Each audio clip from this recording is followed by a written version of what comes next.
Halo, assalamualaikum warahmatullahi wabarakatuh. Nama saya Intan Nurlela dengan NPM 17051109. Kali ini saya akan menjelaskan tentang evolusi komputer dan perkembangan mutakhir teknologi komputer.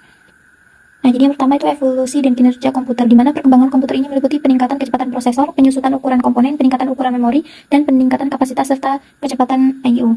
Nah, jadi sejarah dalam perkembangan komputer ini ada dua. Yang pertama itu sebelum tahun 1940 dan sesudah 1940. Jadi, yang pertama kita akan membahas yang sebelum tahun 1940. Jadi, pada tahun ini manusia menggunakan jari untuk mengenali dan membilang nomor 1 hingga 10. Nah, selepas itu mereka mulai mengenali nomor-nomor yang lebih besar tetapi lebih menggunakan digit-digit dari 0 hingga 9. Nah, ahli-ahli perniagaan dari negeri Cina, Turki, dan Yunani menggunakan bungkus untuk melakukan perhitungannya.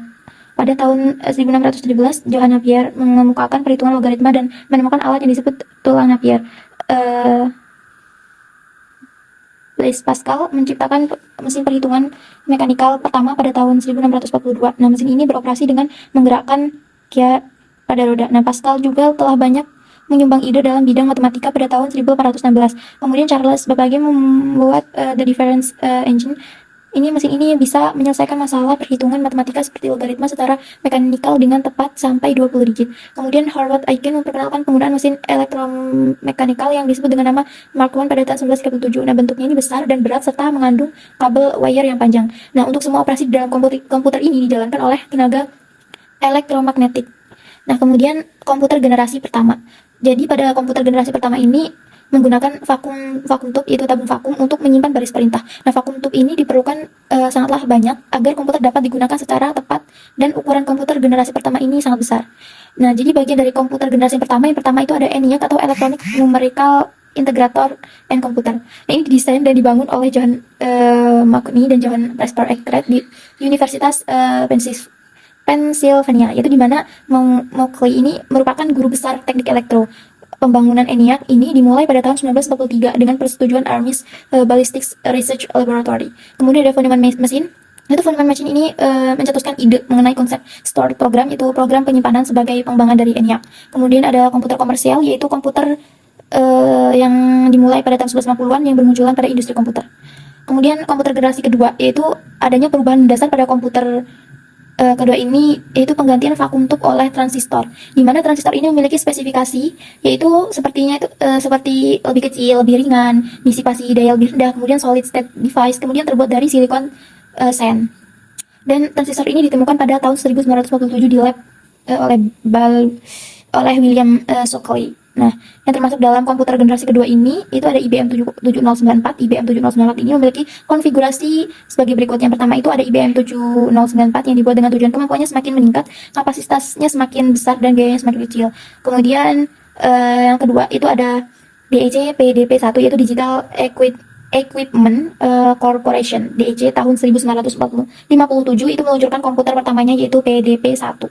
Kemudian pada komputer generasi ketiga, bagiannya itu ada IBM 7094, IBM 7094, yaitu dibuat dengan tujuan meningkatkan kemampuannya serta kapasitasnya semakin besar dan biayanya semakin kecil. Kemudian ada DEC PDP-1, itu Digital Equipment Corporation DEC, tahun 1997 itu meluncurkan komputer pertamanya, itu PDP-1. Kemudian pada komputer generasi ketiga juga memasuki era microelectronics sebagai pengganti transistor, di mana microelectronic ini merupakan dasar penemuan dari integrated circuit, lintasan yang terintegrasi. Yaitu microelectronic ini benar-benar small electronic yang dapat dibuat dengan semikonduktor. Nah, contohnya itu ada silicon wafer. Microelectronic ini lebih dikenal dengan nama SIP ya. Kemudian dari bagian dari komputer generasi ketiga yaitu ada IBM 360, yang dimana IBM ini diluncurkan pada tahun 1964 dan memiliki beberapa spesifikasi. Kemudian ada DEC PDP 8, yaitu diluncurkan pada tahun 1964 dan memiliki beberapa spesifikasi.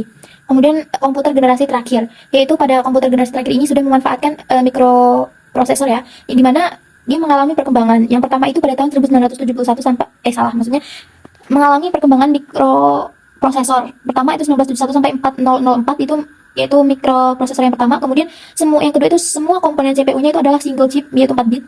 Kemudian yang ketiga diikuti dengan munculnya 8008 pada tahun 1972, dengan 8 bit mikroprosesor dengan desain aplikasi yang khusus. Kemudian yang keempat itu 1974 sampai 8080 Intel adalah mikroprosesor dengan kegunaan umum. Dengan teknologi mikroprosesor ini yang dapat banyak sekali keuntungan seperti kecepatan prosesor meningkat, terus kapasitas memori meningkat, kecepatan memori tertinggal dan dibanding dengan kecepatan.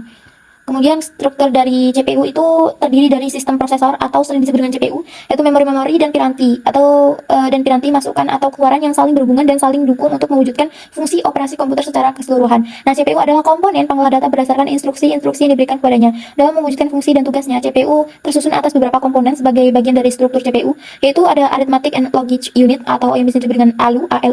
Kemudian yaitu bertugas untuk membentuk fungsi-fungsi pengelolaan data komputer. Terus untuk LU sendiri itu terdiri dari dua bagian, yaitu unit aritmatika dan unit logika boolean, yang masing-masing memiliki spesifikasi tugas tersendiri. Nah, untuk kontrol unit ini juga bertugas untuk mengontrol operasi CPU dan secara keseluruhan mengontrol komputer sehingga terjadi sinkronisasi kerja antara komponen dalam menjalankan fungsi-fungsi operasinya. Kemudian ada register. Register adalah media penyimpanan internal CPU yang digunakan saat proses pengolahan data, di mana memori ini bersifat sementara. Nah, biasanya digunakan untuk menyimpan data saat diolah ataupun data untuk pengolahan selanjutnya. Nah, kemudian ada memori. Memori adalah perangkat keras hardware yang berfungsi mengolah data, dan instruksi, di mana semakin besar memori yang disediakan, maka semakin banyak data maupun instruksi yang dapat diolahnya. Nah, memori ini juga berfungsi sebagai media penyimpanan data. Memori terbagi menjadi dua, yaitu ROM, yaitu Read Only Memory, dan RAM, yaitu Random Access Memory. Jadi apa sih ROM dan ini RAM? Nah, yang pertama kita akan bahas ROM, yaitu Read Only Memory, yaitu memori yang hanya dapat dibaca namun tidak dapat dihapus dan sudah diisi oleh pabrik pembuat komputer. Jadi tidak bisa disetting kembali. Nah, perintah pada ROM itu yang pertama, sebagian akan dipindahkan ke RAM. Kemudian perintah yang ada di ROM itu seperti perintah untuk membaca sistem operasi dan disk, kemudian perintah untuk mengecek semua peralatan yang ada di unit sistem, kemudian perintah untuk menampilkan pesan di layar. Kemudian kita akan membahas tentang RAM atau Random Access Memory, adalah tempat untuk penyimpanan sementara pada saat komputer dijalankan dan dapat diakses secara acak atau random. Itu fungsinya dari RAM adalah untuk mempercepat pemrosesan data pada komputer. Semakin besar RAM yang kita miliki, maka semakin cepatlah komputer yang kita miliki. Nah, jenis RAM itu apa sih? Yang pertama itu ada Endoram, yaitu Extended Data Out RAM. Kemudian SDRAM, yaitu Synchronous Dynamic RAM. Kemudian ada DDR SDRAM atau Double Data Rate Synchronous Dynamic RAM. Kemudian ada RDRAM, yaitu Rambus Dynamic RAM. Untuk peralatan penyimpanan data, jadi semakin besarnya peralatan penyimpanan, maka dengan sendirinya akan mempengaruhi waktu pemrosesan data. Dan seiring berjalannya waktu, di mana perkembangan teknologi mulai pesat, di mana kebutuhan mulai dapat disesuaikan. Nah, peralatan penyimpanan data pun semakin berkembang dengan fungsi, kapasitas, dan ukuran yang semakin membaik. Jadi pada layout itu terdapat dua metode pada disk. Yang pertama itu constant angular velocity dan multiple zone recording. Nah, di mana tipe memori teknologi ukuran waktunya itu ada aksesnya gitu. Nah, kemudian cache memorinya itu semikonduktor. Dan memori utama semikonduktornya itu RAM-nya 4 sampai 128 MB 50 NS. Disk magnetiknya itu hard disk GB 10 ms atau 10 MB per det. Kemudian ada disk optik itu menggunakan CD ROM GB itu 300 ms dan 600 KB per det. Nah, pita magnetiknya itu type-nya itu 100 MB per det.